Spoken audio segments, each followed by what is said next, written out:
예수님께 속한 사람이다 라는 별명이 붙여지길 주님의 이름으로 소망합니다. 오늘 말씀은 사도행전 12장 1절부터 12절까지 말씀이에요. 교회는 늘 고난 가운데 성장하고 고난을 통해서 더욱더 든든히 서가는 모습을 봤어요. 우리가 지금까지 계속해서 우리가 읽고 있는 사도행전 속에 초대교회의 모습도 그랬어요. 초대교회가 어땠어요? 처음에 고난 가운데 세워졌어요. 어떤 고난이 있었습니까? 스데반 집사의 순교, 또 사도들과 교회가 복음 전도로 감옥에 투옥되는 어려움이 있었지만 그 가운데서도 교회는 계속해서 부흥이 일어나는 것을 보게 되었어요. 유대인들은 스데반 집사를 죽이면 더 이상 복음이 전파되지 않을 것이라고 생각했어요. 하지만 오히려 그 스데반 집사님의 순교로 인해서 복음은 멈춰져 있고 끝난 것이 아니라 오히려 어떻게 됐습니까? 열방으로 흩어지는 역사를 낳게 되는 것을 보게 되죠. 빌립 집사를 통해서 사마리아까지 가서 에디오피아의 여왕의 종이었던 간닥의 이 종이 개종하는 역사가 일어나요. 침례를 그 이방인에게 주게 되죠. 또 베드로를 통해서 가이사랴에 있었던 로마인 백부장 고넬료에게 복음이 전파되고 그의 집안에 있던 많은 사람들이 복음을 듣고 성령을 통해 성령의 체험, 마가의 다락방에 임하셨던 그 성령의 역사하심이 그 고넬료의 집안에도 동일하게 나타나는 것을 보게 돼요. 이로 이방인들의 선교의 길이 열리게 되죠. 결국 안디옥의 이방인 교회가 세워지게 되고 지난주에 본 것과 같이 로마 전역에 기근이 들 것이다 라는 예루살렘에서 온 몇몇 예언자들을 통해서 들었던 그 예언을 통해서 이방인 교회였던 아주 뭐 많지도 힘도 없는 그런 교회였지만 작은 교회가 예루살렘 교회에 어려움이 당할 것을 알고 예루살렘 교회를 위해서 헌금을 하게 되고 그 헌금을 이제 사도들을 통해서 예루살렘 교회의 헌금을 보내게 되어지는 모습이 지난주까지 우리가 들었던 말씀이었어요. 오늘 우리가 사도행전 12장 말씀을 볼 텐데요. 먼저 12장 1절과 2절의 말씀을 함께 합독하도록 하겠습니다. 이 말씀은 살아계신 하나님 말씀입니다. 함께 있습니다. 시작. 그 무렵 헤롯 왕이 교회를 박해하려고 교회에 속한 몇몇 사람들을 체포했습니다. 헤롯은 먼저 요한의 형제 야고보를 칼로 죽였습니다. 아멘. 헤롯 왕이 등장을 합니다. 헤롯 왕이 교회를 박해하려고 교회에 속한 몇몇 사람들을 어떻게 했어요? 어떻게 했다고요? 체포해 갔어요. 감옥에 가둬버린 거예요. 헤롯 왕이 또 교회에 어려움을 주기 시작했어요. 교회가 어려움을 계속해서 경험하게 되는 거죠. 성경에 헤롯이라는 인물이 여러 명이 등장을 해요. 우리 여러분들이 잘 알고 있는 헤롯 누가 있습니까? 예수님, 이제 다음 주가 성탄절인데 예수님이 태어났을 때 동방박사들이 그 예루살렘 성에 찾아가요. 왜 찾아가요? 동방박사들이 무엇 때문에 찾아갔죠? 왕이 났다는 소식을 듣고 왕을 축하해주기 위해서 동방박사들이 이 예루살렘 궁전으로 찾아가요.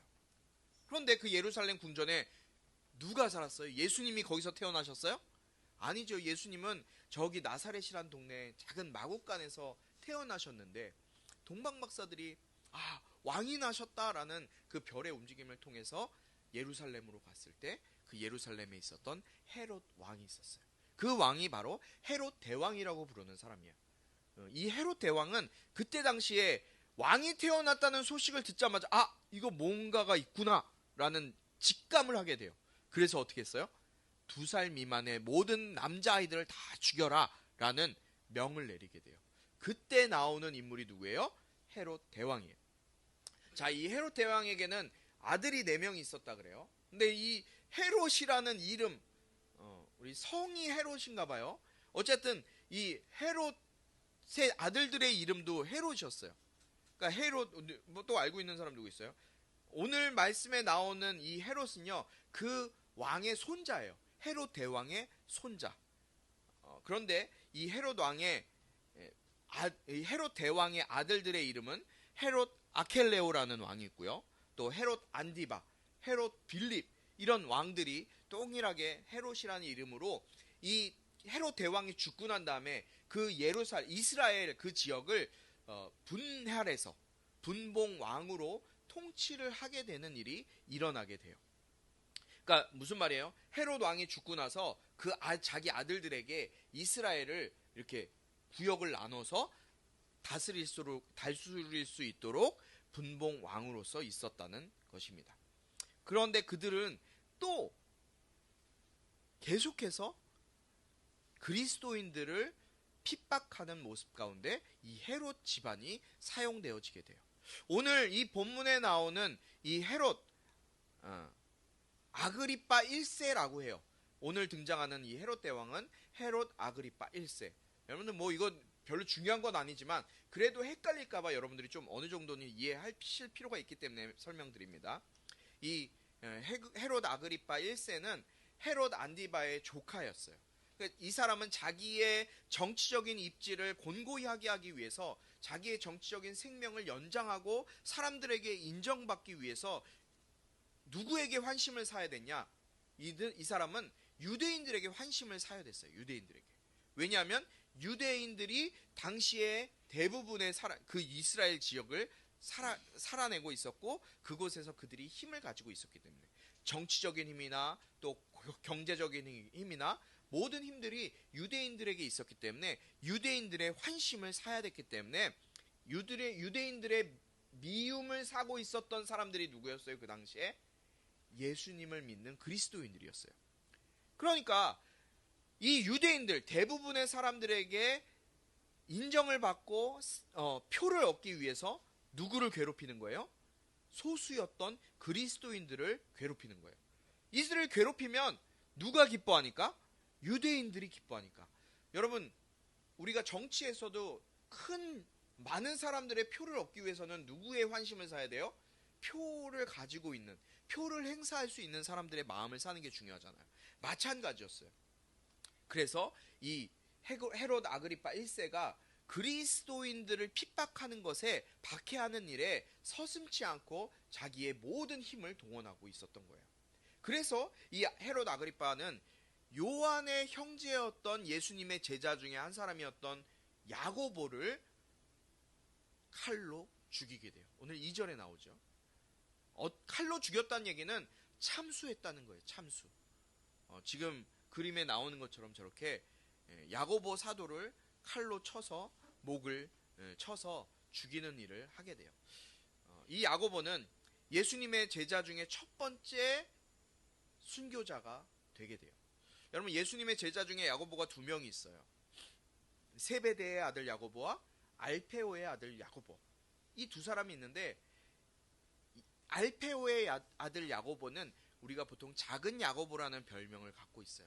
그런데 이 세베대의 아들 야고보는 베드로가 배 위에서 낚시하고 있을 때 예수님이 요한과 또 야고보를 부르죠. 그 요한의 형제였고 또 세베대의 아들로서 우리가 지금 보고 있는 이 야고보는 그 세베대의 아들 야고보가 되는 거예요. 예수님의 사도죠. 뭐 여러 야고보가 있어요. 우리나라 뭐 현정이가 우리나라에 여러 명이 있는 것처럼, 뭐 명진이가 여러 명이 있는 것처럼 마찬가지로 이름이기 때문에 여러 야고보가 있지만 세베대의 아들 야고보가 처음으로 칼로 순교를 당하게 돼요. 그런데 예수님의 제자들은 여러분 보시면 아시겠지만 예수님의 제자들 중에 한 사람이 지금 순교를 경험하게 돼요. 그런데 한 사람뿐만 아니라 예수님의 제자가 몇 명이었어요? 12명이었잖아요. 한 명, 그 중에 한 명 누가 예수님을 배반했어요? 가룟 유다 빼고 나머지 11명과 새로 세워진 제자였던 누구예요? 마띠아. 이 마띠아까지 예수님의 제자들, 또 예수님을 따르던 모든 사람들은 어떻게 죽었냐? 순교를 당하게 돼요. 오늘 제가 아까 영현이 차량 운행을 하고 이렇게 돌아오는데 극동방송인가요? CBS인가 라디오를 듣고 이렇게 작게 좀 해놓고 왔는데 돌아오는데 이제 설교 중에 교회 다녀서 예수님 믿어서 돈 많이 벌어서 좋은 차 사고 좋은 집에 살고 좋은 건물 사시기 바랍니다. 이것만 외치시더라고요. 그래서 이게 무슨 일인가?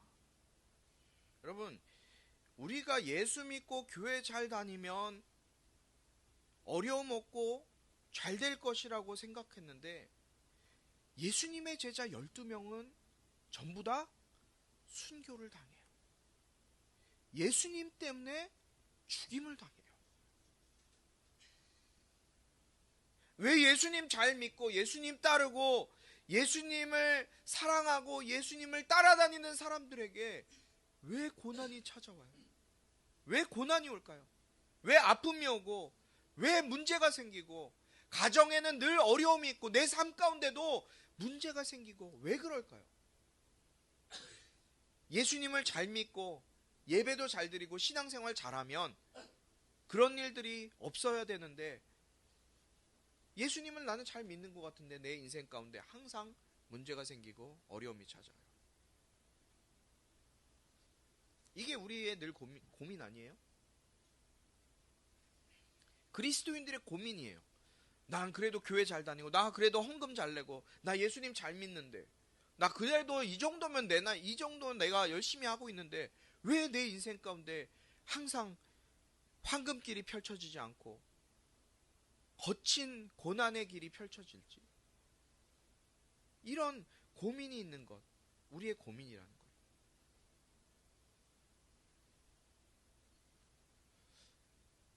우리 3절 4절을 한번 같이 읽어볼까요? 3절 4절 함께 읽습니다. 시작. 이 일을 유대 사람들이 기뻐하는 것을 본 헤롯은 이어 베드로도 잡아들였습니다. 이때는 무교절 기간이었습니다. 그는 베드로를 잡아 감옥에 가두고 군인들을 4명씩 한 조를 지어서 4조가 지키도록 했습니다. 헤롯은 유월절이 지나면 그를 백성들 앞에 끌어내 공개적으로 재판할 생각이었습니다. 아멘. 아까도 말씀드렸다시피 헤롯 왕은 자기의 정치적인 입지를 곤고히 하기 위해서 유대인들에게 잘 보이기 위해서 그리스도인들을 잡아 가두고 또 야고보를 참수시키는 것을 떠나서 이제는 또 누굴 잡아 가둬요? 베드로를 감옥에 잡아 가둬요.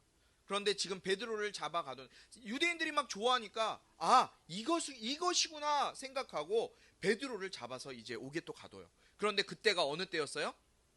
무교절이라고 해요. 무교절과 유월절 같이 여러분들 기억하시면 됩니다. 유대의 큰 절기 중에 하나 유월절 기간이었기 때문에 이 무교절과 유월절 기간이었기 때문에 그때는 사람을 처형하지 못해요. 예수님도 유월절에 잡혀오셨지만 유월절이 끝나고 나서 이제 십자가형을 지시거든요. 지금 가둬놓은 거예요. 이 기간이 명절이 끝나기를 기다리고 있었던 거예요. 그래서 감옥에 가두는데 이 베드로가 여러분 전력이 있어요. 전력이 있는 거 아세요? 이전에도 2번이나 감옥에 갇혔어요. 그런데 어떻게 됐어요? 그때마다 성령님께서 베드로를 풀어줘요. 그게 알게 됐나 봐요. 이 사람들이 소문이 난 거야. 이 베드로 잡히면 또 뭐 감옥에 나온다. 그래서 오늘 4절에 보니까 어떻게 했어요? 더 강하게 하는 거예요. 잡아 가두고 군인들을 4명씩 한 조로 지어서 4명씩 한 조를 지어서 4조가 지키도록 했을 뿐만 아니라 손에 수갑도 채우고 발에 착고도 채워서 그 다음에 뭐 이런 칼이라 그러나요? 그런 것도 했을지 모르겠어요. 더 강하게 베드로를 지키게 해요.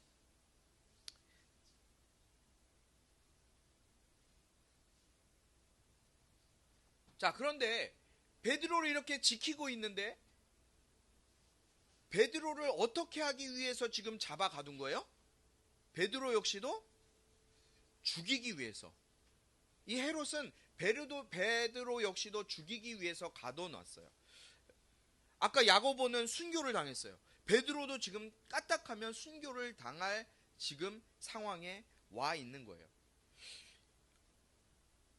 예수님을 믿고 예수님의 수제자였고 복음을 전하는 사람이었는데 이 사람의 삶 역시도 고난과 어려움이 지금 눈앞에 봉착해 있는 거예요. 실제적으로 나타나 있단 말이에요. 여러분, 왜 그리스도인들은 고난을 받아야 돼요? 생각해보면 그리스도인들보다 교회 안 다니고 예수님 안 믿는 사람들은 어떻게 보면 고난 별로 당하지 않는 것 같아요. 그런데 얘기 들어보면 그리스도인들만 유난히 고난이 더 많은 것 같아요. 삶 가운데. 그런 느낌 안 받으세요? 근데 사실 그건 아니에요. 여러분 성경 가운데 고난하면 떠오르는 인물이 있지 않아요? 누가 떠오르세요? 고난. 욥이 떠오르지 않으세요? 욥은요, 우리가 상상할 수 없는 고난을 받았던 사람이 욥이에요.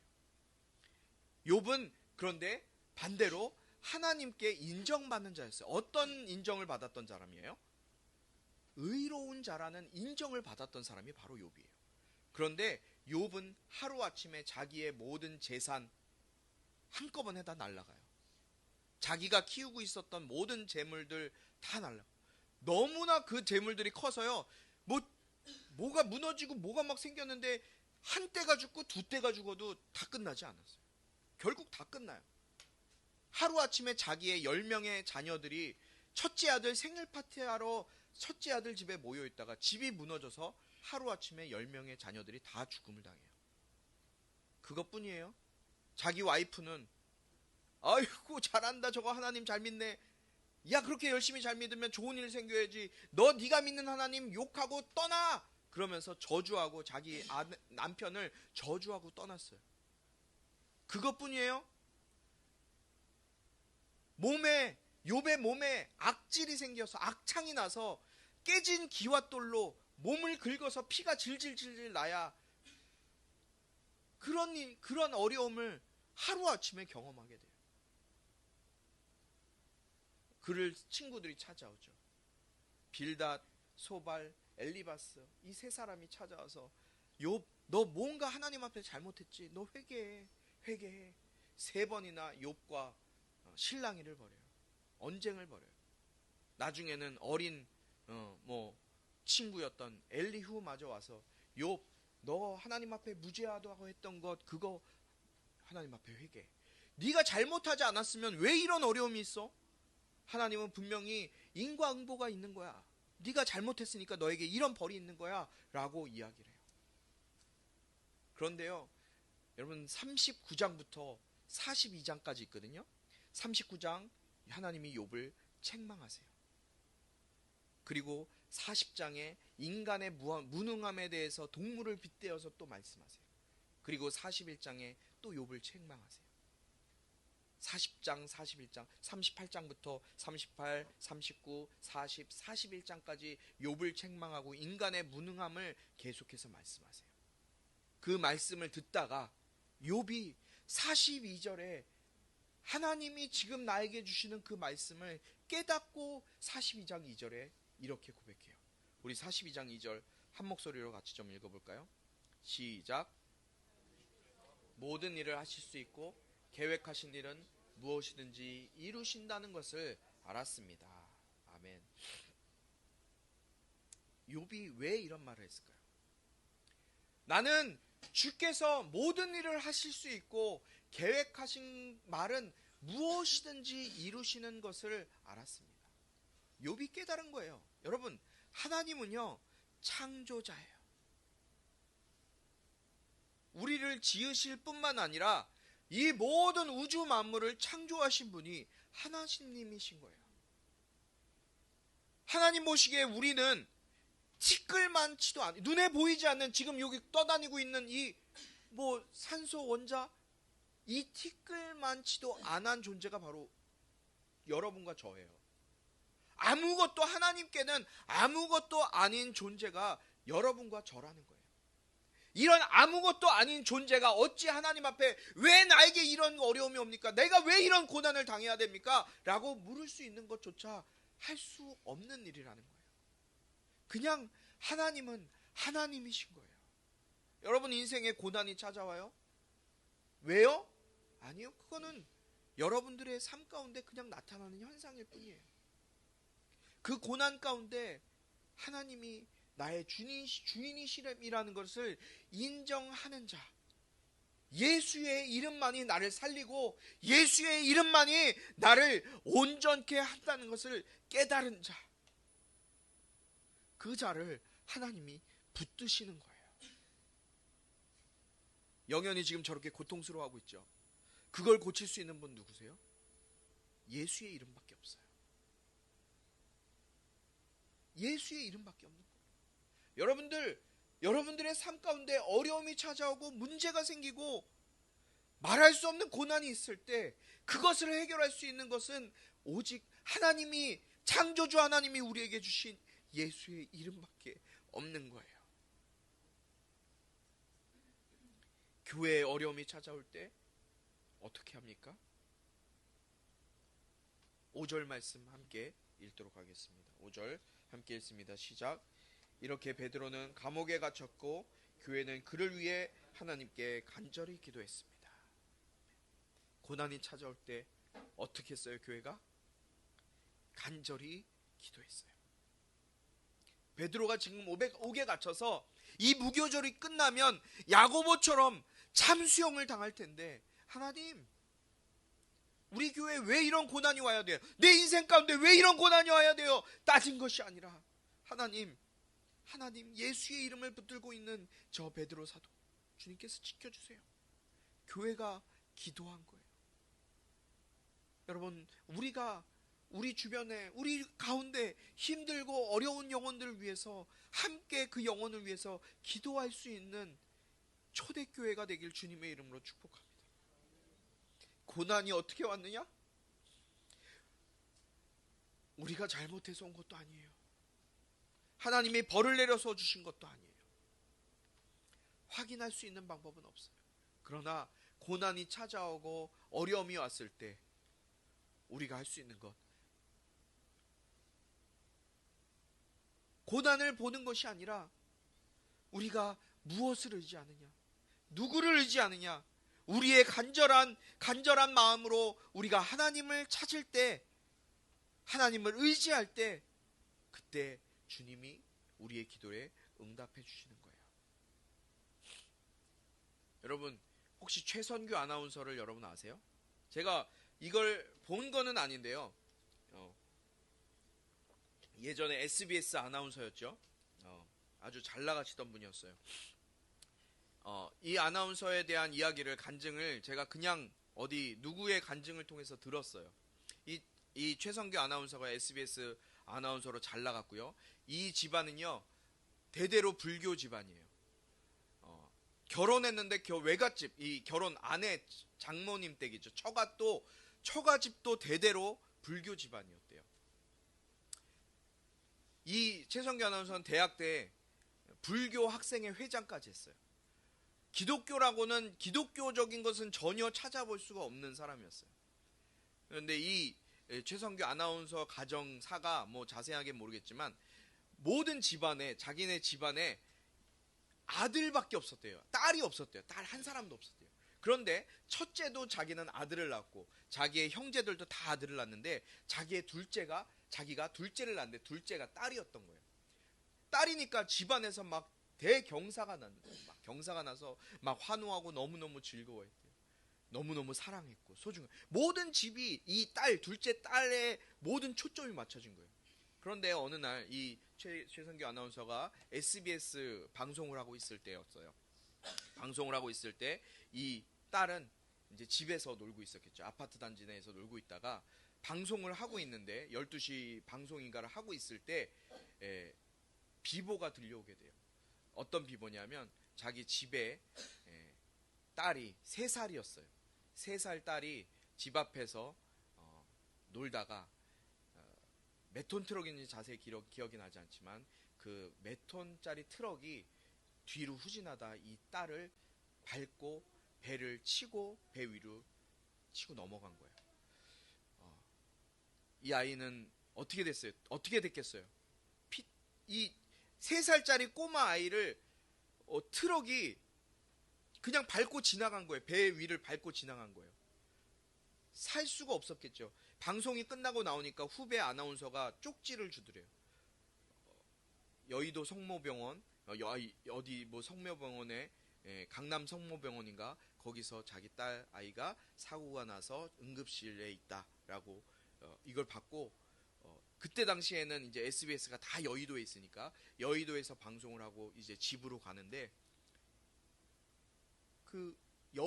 이 영등포를 지나야 되는데, 영등포 우리 아버지는 아실 거예요. 장로님은. 영등포는 뭐 시도 때도 없이 뭐 막히는 시간이 있는 게 아니라 그냥 항상 영등포 로타리는 항상 막혀요. 지금도 막혀요. 영등포 로타리. 그런데 그때가 딱 그 시간입니다. 10분 갈 거리를 차가 딱 막혀서 옴짝달싹도 할 수 없는 그 차 안에서 있는데, 딸은 뭐 핸드폰도 없고 죽어가고 있는데, 그 차 안에서 그냥 눈물이 터져 나오면서 이 아나운서가 했던 말이 있대요. 자기도 왜 그런지 모르겠대요.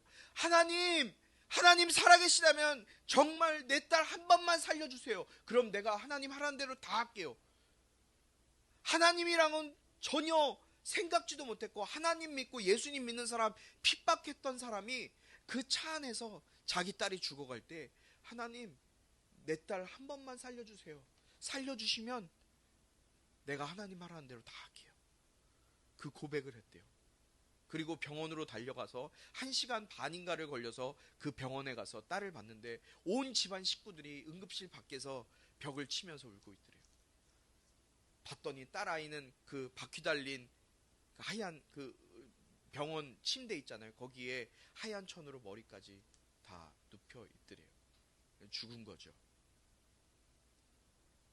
그래서 이 최성규 아나운서가 그 딸을 잡고 안고, 그냥 자기가 아침에 나올 때 봤던 옷 그대로 입고 있는 그 딸을 안고 울면서 집에 가자고, 왜 여기 누워있냐고, 집에 가자고 그렇게 울고 있었는데, 아무도 쳐다보지 않고, 뭐 가족들은 다 바깥에서 바닥에 앉아서 울고 있는데, 한참을 그렇게 한 10여 분을 그러고 있는데 아무것도 느껴지지 않던 그 딸이 갑자기 뜨거워진 느낌이 들기 시작하더래요. 그러면서 이 딸아이가 10여 분 만에 살아난 거예요. 그러면서 뭔가 말을 하려고 하는데 목에 뭐가 걸린 것 같아서 그거를 이제 해보니까 안에 뭐가 걸려서 보니까 손으로 탁 빼갖고 뭐를 탁 뺐더니 시커멓고 빨간 뭐 돌 같은 게 탁 빠지더래요. 그러면서 작은 소리로 아빠, 우리 아빠 맞지? 이러면서 살아나더래요. 그러면서 이 딸아이가 살아나게 됐어요. 그런 간증을 제가 들었어요. 이 최성규 집사님이신 걸로 알고 있는데, 이분은 왜 그 고난 가운데 하나님을 찾았을까요? 한 번도 하나님을 경험해 본 적도 없고, 교회를 가본 적도 없고, 대학 때는 불교 학생회장까지 할 정도로 극심한 불교 신자였지만 왜 하나님을 의지하고 하나님을 찾았을까요? 여러분, 내가 정말 의지할 것이나 내가 믿을 것이 없을 때, 그때 우리는 하나님을 더 찾게 돼요. 우리가 무언가를 의지할 것이 있고 무엇이 믿을 건덕지가 있으면 그것을 찾아요. 먼저. 그게 인간의 연약함이에요. 내가 권력 있는 사람, 힘 있는 사람 알면 그 사람을 먼저 찾아가요. 그러나 내가 정말 아무것도 없을 때, 벼랑 끝에 섰을 때, 내가 의지할 돈도 없고 물질도 없고 힘 있는 사람 알지 못할 때, 그때 참 주인이신 하나님께로 우리가 나아가게 되는 거예요. 여러분, 교회가 간절히 기도했을 때 어떤 일이 일어났어요? 교회가 간절히 기도했을 때 6절부터 11절 말씀을 우리 한 절씩 교독하도록 하겠습니다.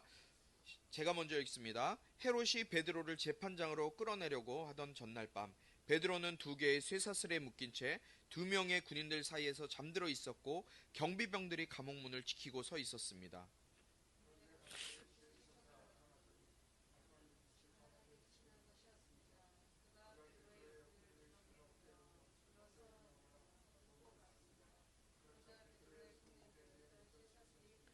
자, 베드로의 손목에 쇠사슬이 풀렸어요. 그때 천사가 베드로에게 허리띠를 메고 신을 신어라 하고 말하자 베드로는 그렇게 했습니다. 천사가 다시 겉옷을 입고 나를 따라오너라 하고 말했습니다.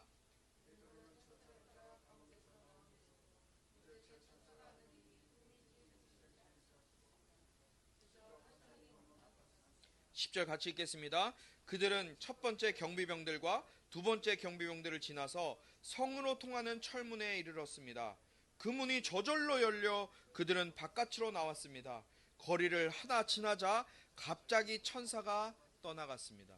여러분, 누가가 왜 이 이야기를 여기다 이렇게 썼을까요? 여러분, 이게 현실로 가능한 이야기예요? 천사가 나타나서요,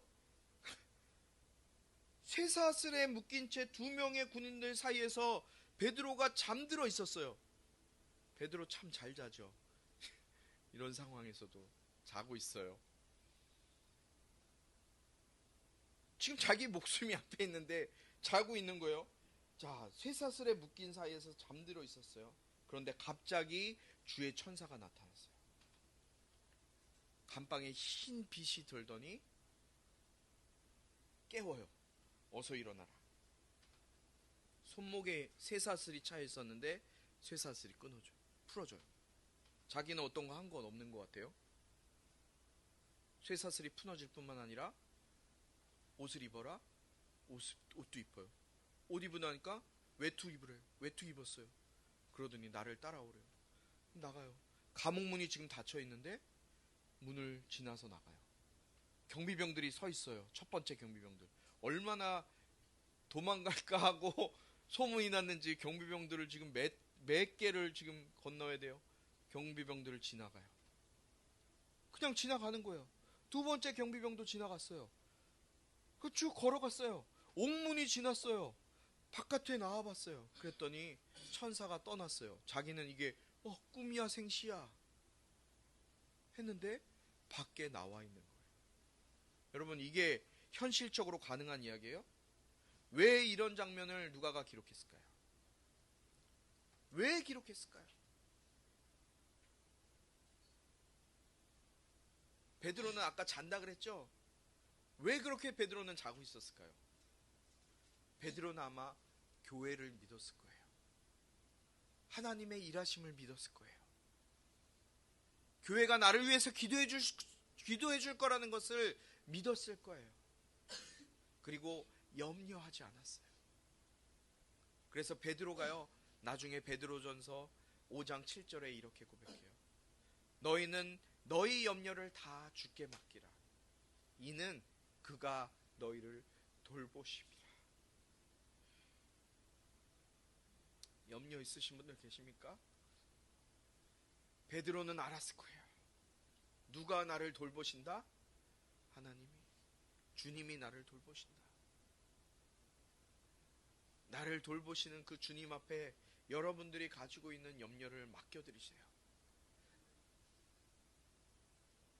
베드로는 그 해법을 알았어요. 내가 고민하고 내가 걱정하면 그곳으로 끝나요. 그러나 하나님께 내 염려, 고민 맡겨드리시면 주님이 나를 돌보주시는 거예요. 11절, 12절 말씀 한 목소리로 읽겠습니다. 시작. 그제야 비로소 베드로는 정신이 들어 이제야 분명히 알겠다. 주께서 천사를 보내 헤롯의 소나기와 유대 사람들의 모든 기대에서 나를 구해주셨다 라고 말했습니다. 이 사실을 깨달은 후 그는 마가라고도 하는 요한의 어머니 마리아의 집으로 갔습니다. 많은 사람들이 그곳에 모여 기도하고 있었습니다. 그제야 비로소 베드로가 깨달았어요. 이제야 분명히 알겠다. 주께서 천사를 보내서 나를 헤롯의 소나기와 유대 사람들의 모든 기대에서 나를 구원해 주셨구나. 베드로가 고백해요. 하나님이 하셨구나. 하나님이 하셨구나. 뭐 할 때요? 기도할 때요. 그냥 일하시지 않으세요. 주님은 그냥 일하시지 않으세요. 우리가 주님께 기도할 때요. 우리 교회가 함께 한 영혼을 위해서 기도할 때 주님이 일하시는 거예요. 사랑하는 우리 꿈꾸는 교회 성도 여러분, 고난이 찾아오고 어려움이 있을 때 우리 교회가 함께 기도하겠습니다. 여러분, 문제가 생길 때, 인생 가운데 어려움이 찾아올 때 어떻게 해야 됩니까? 주님께 주님께 맡기시고 뭐 해야 돼요? 기도하는 거예요. 이거는 내 힘으로 할 수 없습니다. 주님, 내 능력으로도 할 수 없습니다. 주님이 하셔야 됩니다. 우리 이 시간 잠깐 같이 기도하겠습니다. 주님, 내 인생 가운데, 내 삶 가운데 어려움이 찾아오고 문제가 생기고 시험이 올 때 주님, 철저히 주님을 의지하게 하여 주옵소서. 염려하고 고민하고 두려워하지 않게 하시고 주님 앞에 맡기고 주님께서 해결해 주시고 주님께서 일하실 것을 믿고 나아가는 우리의 삶에 대해 치유 회복 세워주심의 은혜가 이 시간 모든 근심과 걱정 염려를 주님께 맡기고 주님께서 책임지시고 주님께서 나를 위해 기도하시고 중보하실 것을 믿고 주님 앞에 기도하기로 다짐하고 작정하는 모든 심령들 가운데 지금부터 영원토록